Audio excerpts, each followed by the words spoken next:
There once lived a miser in a quiet little village near the edge of a forest. He was not poor, but he lived as if he had nothing.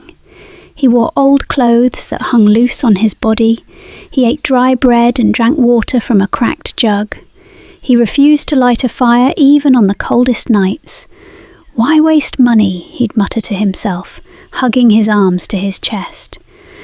But what no one knew was that this miser had a secret treasure. Over the years he had sold much of what he owned, his extra furniture, his tools, even his silver plates, and slowly, quietly, he turned everything into gold coins. And those coins he hid in a deep hole beneath an old banyan tree at the far corner of his garden. Every evening, just before the sun dipped below the hills, the miser would sneak out of his house. Looking left and right to make sure no one saw him, he'd tiptoe to the tree, dig up the dirt and uncover a small chest. Inside the chest sparkled his treasure, hundreds of gold coins. He never touched the coins, never spent them, never gave any away. He just stared. "So beautiful," he would whisper, "so safe, so mine." Then, with trembling hands, he would close the chest, cover it with dirt again, pat the ground smooth, and shuffle back inside, smiling to himself. But one evening, someone was watching. A stranger passing through the village had noticed the miser's odd habit. Curious, the man waited in the shadows, watching the miser night after night.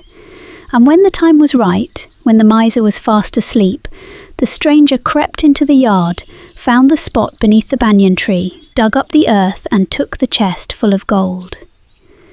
The next evening the miser hurried out to his usual spot. He knelt down, pushed away the dirt, and froze.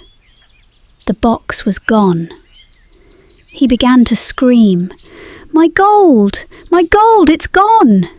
He pounded the ground with his feet and wailed until the neighbours rushed over. "What happened?" one neighbour asked. "My treasure! All my gold! Stolen!" the miser cried. "But what did you do with it?" another asked gently. "Do? I didn't do anything. I never spent a coin. I just looked at it." A wise old man stepped forward from the crowd. He looked at the empty hole, then at the weeping miser. "If you never used the gold," the old man said softly, "then it was no better than a pile of stones. You may as well fill the hole with rocks, for all the good your gold ever did."